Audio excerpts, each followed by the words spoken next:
Good afternoon, and welcome to another fly tying session in the basement of the Jacobs estate. Well, the first of these videos that I did, I confessed that I'm not a very innovative fly tyer, an original fly tyer. Um, but in going forward, I didn't want to just tie flies that you can find commonly just anywhere and everywhere, rehash uh, flies where you can watch 1,000 videos on YouTube right now.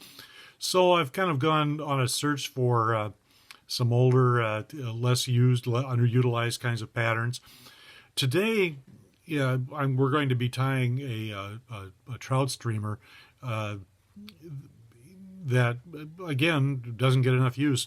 Currently, in the world of trout streamers, articulated patterns that are big and scary seem to be the rage. They have crazy names like Sex Dungeon or Peanut Envy and so on. Here's a somewhat milder example. This is a fly called a Cheech's Leech.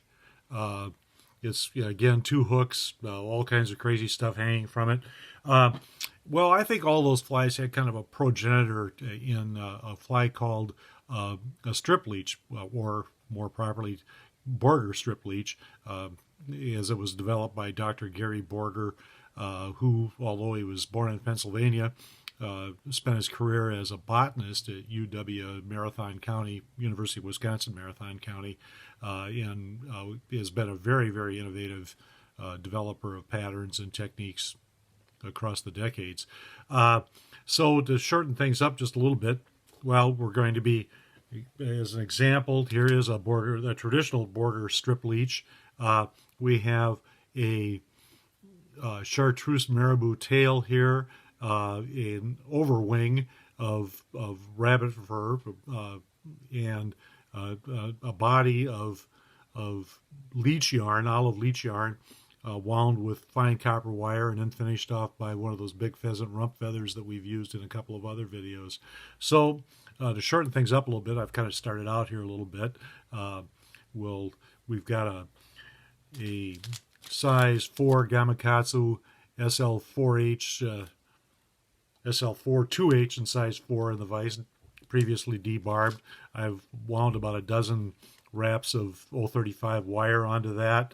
The rest of our materials here are going to be small copper wire, and I think that about takes care of it. So I've got a previously prepared chartreuse marabou feather here. We'll take we'll put layers of thread just to cover the shank and to provide kind of a base for that marabou to bite into a little bit as we tie it in. We'll get back here, make a couple of extra wraps to make a little bit of a bump. Our tail's going to be about the same length as the shank of the hook. So we'll change that over to our material hand, get the thread over it, get a couple of good tight wraps, then make just sort of wraps to get forward to tie that bundle down. We'll trim that short here, and then what we're doing here is not only, I think, securing it a little bit, but forming kind of an underbody for the balance of the fly too. So we'll just get a little more bulk there. And now this back part of the body is just about the same diameter as the front part. That'll smooth things out a little bit for us. We can trim this. Then our next material that I forgot to tell you about is this old-fashioned stuff called leech yarn. This is an olive leech yarn. And what we're going to do here, we're going to show off today another feature of this vise that I haven't much talked about. It's a rotary vise. So we'll tie in our leech yarn here.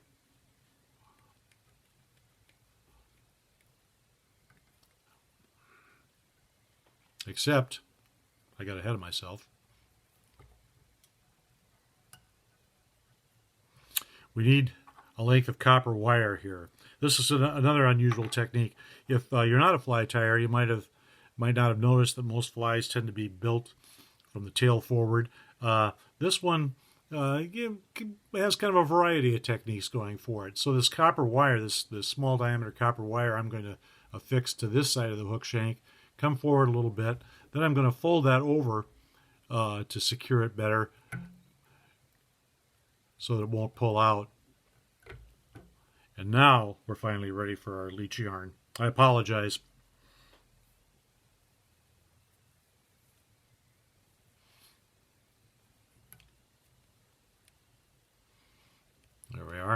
We'll bring our thread forward, half hitch it here.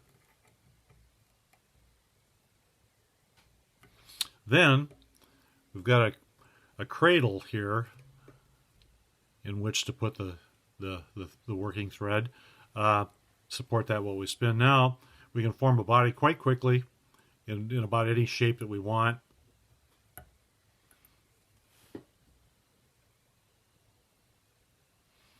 This fly is supposed to have sort of a shaggy underbody, and it'll be a little bit thicker in the middle than at either end. So we'll come forward. There we are. Throw the thread over that one time. Get this out of our way. Take another wrap or so. Trim the yarn off. Now we're going to take some of this olive rabbit skin here. This is called olive variant because it's got a couple of dyes, a couple of colors in it. We'll trim this a little bit, but we want to start with a respectable working length. So we'll go about here. Trim this off. What I always do is pull a few of the fibers off to create a thinner strip up here without hair. It'll tie in better. And further, I tend to trim this to a little bit of a V in the front too. So you're just not, you want to get it to bite in, you want it secured, but you don't want it so bulky that it interferes with eventually creating a nice clean head.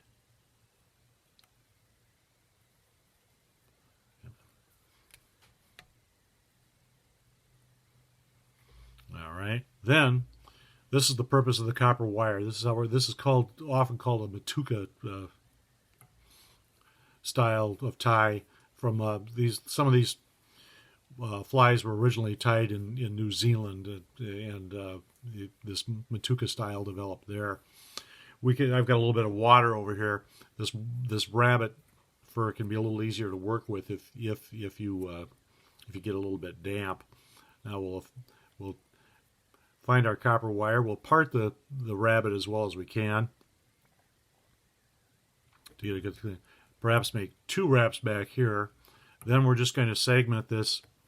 We'll wind the copper wire forward while we kind of create a channel for the wire to sit in. We don't want to bind down an excess number of hair fibers here. We want that to be fairly clean as we come forward. We'll get a fuller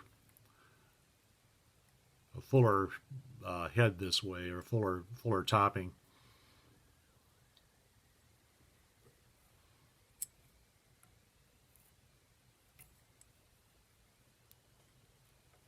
You want to make sure that you start with enough copper wire that you can manipulate it as you go forward, so that it doesn't get awkward to wrap. We're getting there.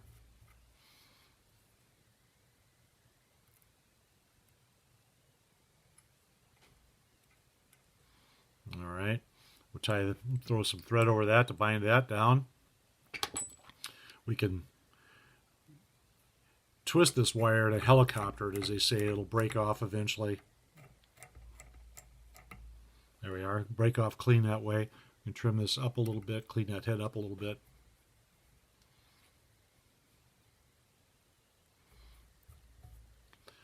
Then we'll take our pheasant rump. You can buy this prepackaged. This is the rump feathers from a cock pheasant. The patch looks like this, and we'll want one of the. According to Dr. Borger, we'll want one of these with either orange or blue highlights in it up near the. You want a fairly large one, so you want either the orange or the blue highlights in it, or a combination of both. This feather looks like it has some of that. Pull that loose from the hide. And again, we want to use as much of the feather as possible. So we'll get down here into this fuzzy stuff, cut the feather there, and then just strip it short a little bit. Lay it atop at about a 45-degree angle to the hook. bind that in there well. Bring all the way forward. Then again, you're going to be working with some pretty fine tips up here. So I found that one of these rotary hackle pliers will work a little more gently than some of the traditional steel grip ones, the loop style ones. So there we are. See if that holds. And again, you're going to want to sort of, like with any soft hackle kind of feather, you want to sweep them out and back so that you don't bind them in on themselves.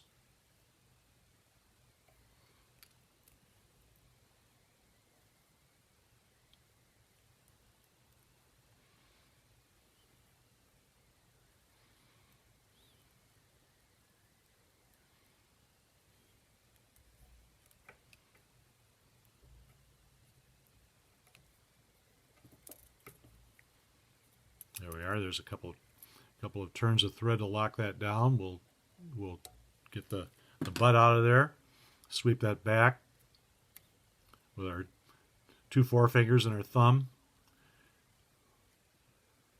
Create a small tapered head.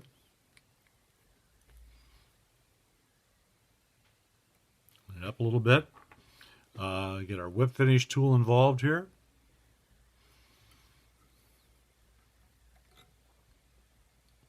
Make about a 5 or 6 turn whip finish. And trim away our thread. Then, as the next to last item, we have to trim this tail to length.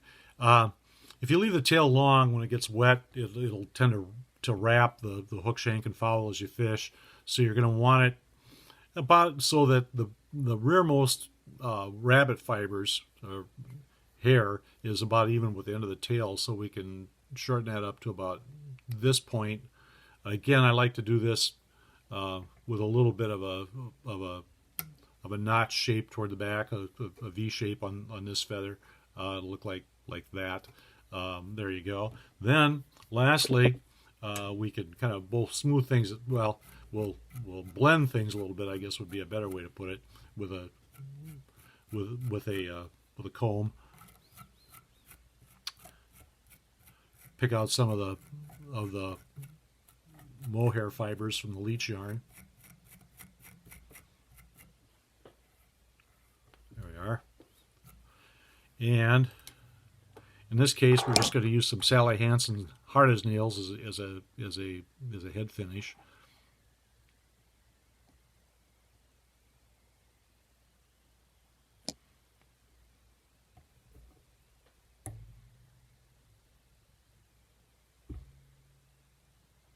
And there you have it, the Borger strip leech. Now, if we haven't used up too much of your time, we're going to tie a second variation of this. And I've sort of kicked things into gear a little bit in that I've got, we're going to make a baby brown trout. We've got roughly a baby brown trout. We've got our yellow fluorescent marabou back here, our wire wound to the hook, our copper wire for the tail put in. Now, our procedure here is that we're going to do this in a dubbing loop. We're going to create a dubbing loop, and we're going to use a material called ice dub. So to do this, you throw the thread over your loop, get behind it one time to make sure that it behaves. Then we can draw that up, take the working thread to the front of the fly. This is a material called golden brown ice dub, and I just dropped my tool on the floor here. Golden ice dub in a golden brown. And to use that, to create a dubbing loop, or to create a body utilizing that, we want to get our loop open. Can you see the loop? All right.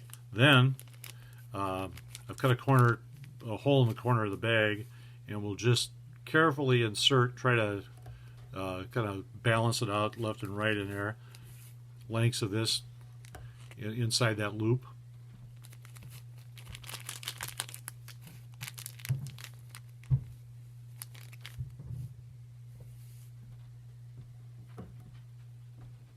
And kind of push it forward as you get it centered in there.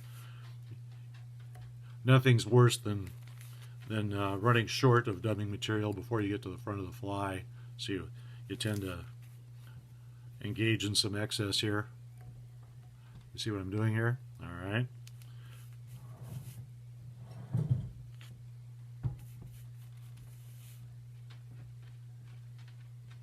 Then you need some sort of a rotating device here. You can actually do this with, say, a crochet needle if need be, but there's a specialized tool that works really well for this. This is a dubbing twister with a shepherd's hook on the end of it.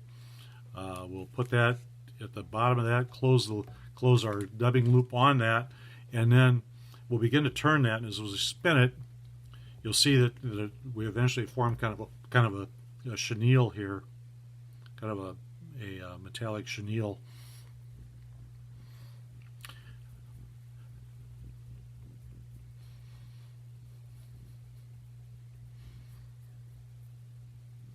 And you can do this about as tight as you'd like. I think that we're just about there. From this point, we'll take a conventional hackle pliers, one of these loop style hackle pliers, secure the bottom end of our dubbing loop in that, and then we'll use our rotary feature one more time here, and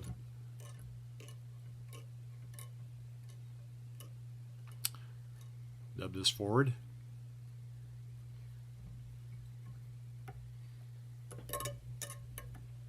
This is very much a stylized baby brown trout, but it's got the glimmer, it's got those shades of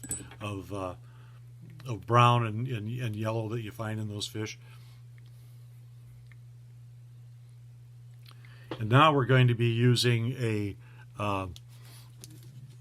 golden variant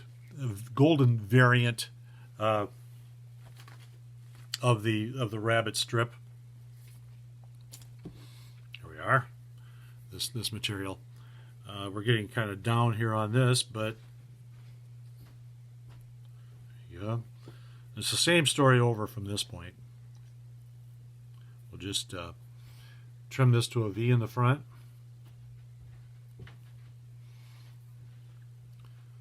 Secure to top the hook firmly.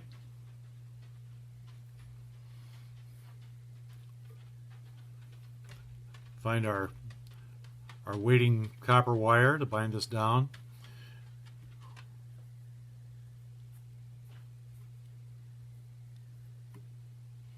And go through that same process over again.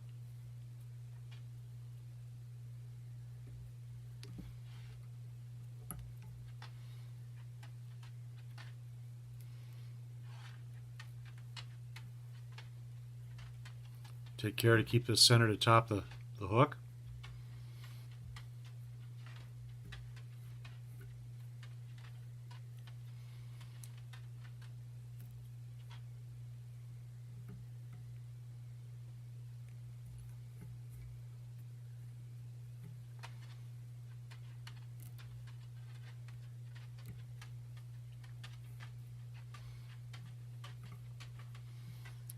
Throw the thread over it to secure the wire. And this time we're going to use the very base of the very base of the scissors tip, or the scissor blades, where you don't cut anything else to trim that off. Then again, one more time with the sizable rump feather, and with the shades of gold and blue in it.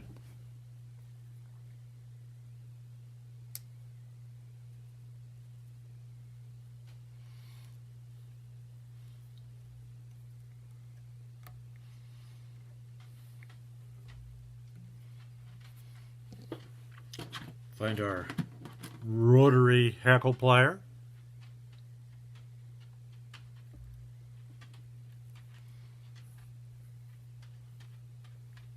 Brush the fibers back as we wind.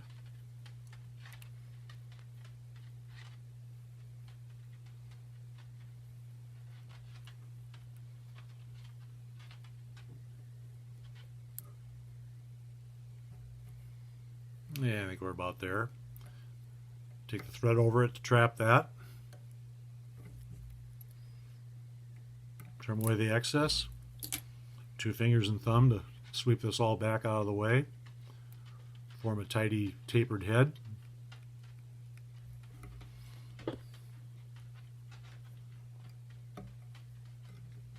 Whip finish.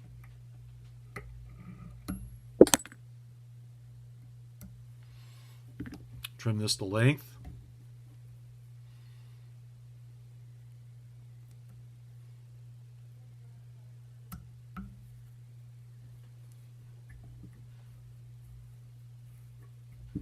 There we are. We can comb this out a little bit as well. Gonna blend everything together.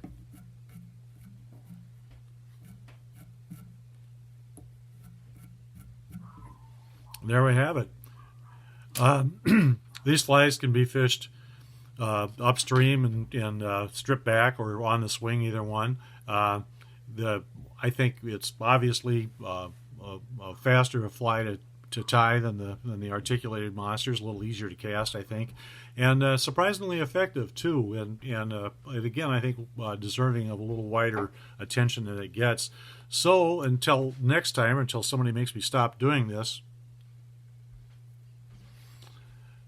I'll sign off. Again, we're in a particular state here in Wisconsin because the Wisconsin Supreme Court yesterday decided that it's completely business as usual in our lives, and that the stay-at-home orders issued by Governor Evers are null and void.